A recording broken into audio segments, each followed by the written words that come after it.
Ցավում եմ, որ Տիկին Բաղդասարյանը այստեղ չէ, որովհետև բավականին հուզմունքով խոսեց գերիների վերադարձին առնչվող հարցից, իսկապես հարց է, որ չի կարող չհուզել որևէ Հայաստանի Հանրապետության քաղաքացու եւ Հայաստանից դուրս ապրող որևէ հայի, բայց նաեւ այն մի թեթև մունոթը, որ պարունակվում էր նրա խոսքում, եւս անհասկանալի է։ Ի վերջո Տիկին Բաղդասարյանի քաղաքական թիմի եւ նրա ղեկավարի իրականացրած գործողությունների կամ անգործության հետևանքով է, որ մեր տղաները հայտնվել են Բաքվի բանտում։ Հիմա եկել ում եք ինչ ասում։ Կրկնում եմ, ձեր գործողությունների եւ նաեւ ձեր անգործության բերումով է, որ մեր հայրենակիցները հայտնվել են Բաքվի բանտում։ Ես դեռ չեմ խոսում նաեւ անհետ կորած մեր հայրենակիցների ճակատագրի մասով, որտեղ ընդհանրապես որևէ առաջընթաց չի արձանագրվել։ Ավելին ծնողները նույնիսկ տարական ակնկալիքներ ունեն օրինակ ազգային անվտանգության ծառայության ղեկավարից, որ նրանց կընդունի մինիմալ տեղեկատվություն կփոխանակի իրենց հետ։ Երբ հանձնաժողովների աշխատանքներն են իրականացվում, այդտեղ էլ որևէ առաջընթաց չկա, պարզապես առաջընթաց չկա, ես ասում եմ որպես մարդ, ով իսկապես հետաքրքրված է եղել, մշտապես հարցադրումներ հնչեցրել է, եւ ես պետքա ցավով արձանագրեմ, որ որևէ առաջընթաց ուղղակի գոյություն չունի։ Եվ Տիկին Բաղդասարյանը ինչքան էլ այստեղ հուզմունքով խոսի, մի բան ակնհայտ է, որ հենց իր քաղաքական թիմի գործունեության կամ անգործության բերումով է, որ այսօր տասնյակ մարդիկ շարունակում են գտնվել Բաքվի բանտում, իսկ այն նույն ժամանակահատվածում, երբ Ադրբեջանը էթնիկ զտում էր իրականացնում մեր հայրենակիցների նկատմամբ, Նիկոլ Փաշինյանը ուղիղ եթեր էր մտնում եւ ասում էր, որ մեր քաղաքացիներին որևէ վտանգ չի սպառնում։ Սա է իրականությունը։ Եվ այստեղ այո, ճիշտ են մեր բոլոր հարցադրումները, որ դուք չեք անում ամեն բան մեր հայրենակիցներին վերադարձնելու համար։ Սիրելի հայրենակիցներ, կարծում եմ բավականին կարևոր հանձնաժողովի նախագահի ընտրության հարց ենք քննարկում եւ պետք է անկեղծ լինեմ եւ ասեմ, որ երբ որ քննարկում ենք ընդհանրապես հանձնաժողովի ղեկավարի ընտրության հարցը կամ որևէ հանձնաժողովի ղեկավարի պաշտոնում մեր ֆրակցիայի անդամ առաջադրելու հարցը, ունեինք հստակ համոզմունք, որ մարդու իրավունքների պաշտպանության եւ հանրային հարցերով հանձնաժողովն է հենց այն հանձնաժողովը, որտեղ կուզենայինք ունենալ նախագահի թեկնածու, որովհետև հենց ընդդիմությունն է, որ այդ բոլոր հարցերը պետք է բարձրաձայնի,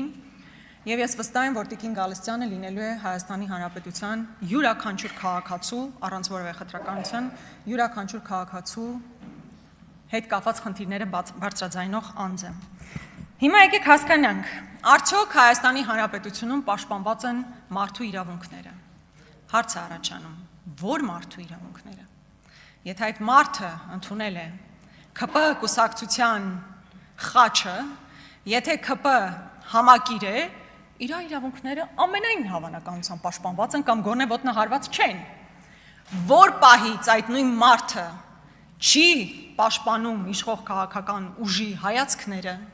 նրանց ձայն չի տալիս, իրենց հետ չի աշխատում, տեղում վերածվում է քաղաքական հալածյալի։ Եվ սրա մասին բազմաթիվ են, այսինքն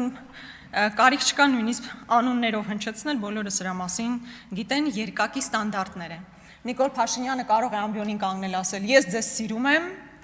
խոնարհվում եմ ձեր առաջ, բայց վստահաբար դա բացառապես այն մարդկանց է վերաբերում, ովքեր իր համակիրներն են։ Որտեվ երբ որ պտտվում ու տեսնում է, որ իր համակիրը չի, ասում է դու ինչու չես զոհվել։ Ես դες հələ կսատկացնեմ, գետնին կպարկացնեմ։ Սա է ընդհանուր մոտեցումը։ Սիրել եւ խոնարհվել մարդկանց առջեւ, ովքեր քո համակիրն են, եւ գետնին փռել, ասֆալտ փռել, հետո ասֆալտին փռել մարդկանց, ովքեր քո համակիրը չեն։ Մարդու իրավունքների պաշտպանության մասին մոտեցումը բացառապես այս հայացքով ու երկակի ստանդարտների այս մոտեցմամբ է, որ իրականացվում է Հայաստանի Հանրապետությունում։ Ու սա վերաբերում է սովորական Հայաստանի Հանրապետության քաղաքացիներին եւ տարբեր ոլորտի ներկայացուցիչներին։ Այդ թվում նաեւ բիզնեսի։ Օրինակ Գագիկ Ծառուկյանին պետք էր այդպես անմարդկային ձևով գետնին տապալել, բանտարկել, բիզնեսները խլել, իսկ նրանք, ովքեր այս իշխանության համակիր բիզնեսմեններ են, իրենք խնդիր չունեն, իրենք ընդհանրապես ժամանակին տեղին նուծվում են ՔՊ կուսակցությանը կամ Իմ քայլը հիմնադրամին եւ դրանով ապահովագրում են իրենց ապագան։ Օրինակ ջերմուկը, եթե հանկարծ տվյալ կազմակերպության ղեկավարը հանկարծ համարձակվեր այլ բան ասեր, ջերմուկը հիմա կպետականացվեր, կասկած ունեք։ Ինչպես պետականացվում է, այսպես ասած, պետականացվում է, սփասացի խլվում են մնացած բոլոր բիզնեսմենները։ Նույնը դատավորների մասով, այն դատավորներն, ովքեր իրականացնում են ձեր ցանկացածը, այսինքն քաղաքական որևէ անձի բանտարկում,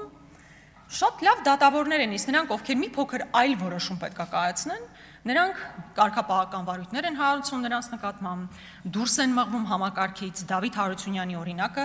դրա վառ ապացույցն է։ Մնացած անունները չեմ տալիս, հատուկ ուշադրություն նրանց վրա չսևեռելու մասով։ Նույնը եղել է նաև Հովիկ Աղասարյանի մասին։ Երբ որ նա ձեր շարքերում էր, ինքը խնդիր չուներ, որ պահից ինքը դուրս է եկել, ԿՊ խմբակցությունից կամ հեռացվել է, ինչպես երևի ավելի ճիշտ կլինի ասել, նրա մասնավոր կյանքը նույնիսկ դարձավ հանրային սեփականություն, մասնավոր իրավունքի, մասնավոր կյանքի իրավունքը ամբողջությամբ ոտնահարվեց։ Նույնը տեղի է ունենում նաև համայնքապետերի հետ կապված։ Այստեղ չեմ հիշում ով երեք ասում էր ԿՊ-ից, որ բա գիտեք, տեսեք, մեր իշխանության օրոք ընդդիմադիր համայնքապետեր են ընտրվում։ Շատ լավ է, կարող են ընտրվել, բա հետո իրանց հետ ի՞նչ է տեղի ունենում։ Պարոն Ասլանյան, ձեզ հետ ի՞նչ տեղի ունեցավ։ Դուք ընտրվել էիք։ Պարոն Ասլանյանը բավարար թվով ձայներ ուներ, որպեսզի ընտրվեր համայնքապետ, բայց նրա նկատմամբ իրականացվեց հասկանալի է ինչ, քաղաքական հետապնդում, մարդը գնացել եւ նստել է։ Եվ եզակի դեպք չի հո պարոն Ասլանյանի դեպքը։ Բազմաթիվ են նման դեպքերը։ Եվ այսօր էլ կան այո ընդդիմադիր համայնքապետեր կան, բայց ձեր այսպես կոչված իրավապահ համակարգը մեխանիզմները հո պարապ չեն նստել, գալիք ընտրություններից առաջ լավ էլ քայլեր ձեռնարկում են, դրա մասին առաջիկայում էլ կխոսենք, որպեսզի թույլ չտան որևէ ընդդիմադիր համայնքապետ Հայաստանի Հանրապետությունում ուղղակի գոյություն ունենա։ Շատ կարևոր է պրիվենտիվ, բայց եթե չի ստացվում պրիվենտիվը, հետո այլ քայլեր են, ավելի կոշտ քայլերի են գնում։ Մասնավոր կյանքի անձեռնմխելությունը իսկապես ֆունդամենտալ իրավունք է, որը ամբողջությամբ ոտնահարված է Հայաստանի Հանրապետությունում։ Կարծում եմ ձեզ համար եւս նորություն չի լինի։ Այսօր Հայաստանում նույնիսկ երկու մարդ իրար հետ զրուցելիս փորձում են կամ շշուկով խոսել, եթե քաղաքական դիրքորոշման մասին պետք է խոսեն, կամ հեռախոսը հեռու միտեղ դնում են, նոր սկսում են շփվել։ Կարծում եմ դա շատ տարածված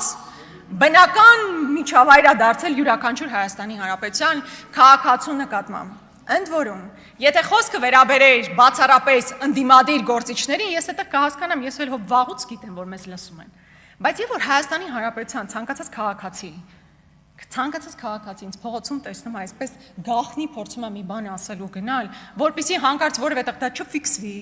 որպեսզի հետագայում նրա նկատմամբ քաղաքական հետապնդում չլինի, դա ուղղակի խոսում է իրական մթնոլորտի մասին Հայաստանի Հանրապետությունում, որովհետև այն վախի մթնոլորտը, որ դուք տարածում եք, չի կարող իր հետևանքները չունենա սովորական քաղաքացիների վրա։ Գործից աշխատանքից հեռացումներ, Facebook-յան ստատուսի, ուղղակի մի քլիքով մեկին լայքելու համար մարդիկ հեռացվում են աշխատանքից։ Մասնավոր կյանքի մասին խոսելիս, վերջերս Գագիկ Ծառուկյանի ընտանիքի հետ կապված մի իրավիճակ ստեղծվեց,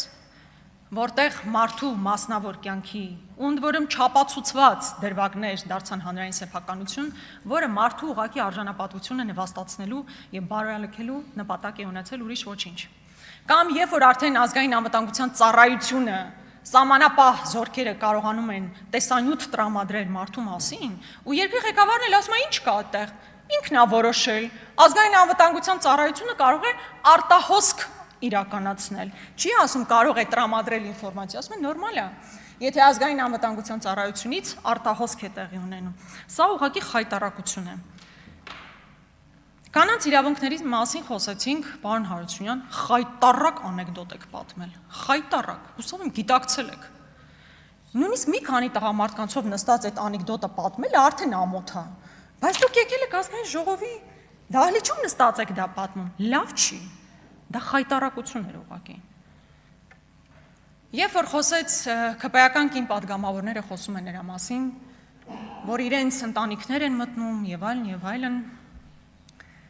ես ուղղակի իմ գործընկերներն էլ կին գործընկերներն էլ գիտեն, կարող են դուք անձնապես ինչ-որ բան չեք ասում,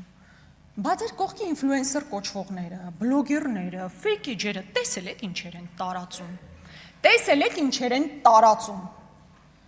ու դուք դեռ խոսում եք կանանց իրավունքներից, լավ, մենք հենց հասկացանք։ Արեգնազ Մանուկյանի մասին ինչու մինչև հիմա որևէ մեկը չեք բարձրաձայնում այդպես էլ։ Տարբեր հարցադրումներ հնչեցվեցին կանանց իրավունքներ, ընտանեկան բռնություն, ընտանեկան բռնության մասին, կնոջ իրավունքների պաշտպանության մասին խոսողները մի բառ չասեն Արեգնազ Մանուկյանի վերաբերյալ, ավարտում եմ մի նախադասություն։ Անդրանիկ Թևանյանի տեսակցությունները բաց են։ Արեգնազ Մանուկյանը, որ անցնում է այդ գործով, զրկված է իր երեխայի հետ շփվելու հնարավորությունից։ Քաղաքացիական պայմանագիր խմբակցության անունից ելույթ կունենա Զարուհի Բաթոյանը։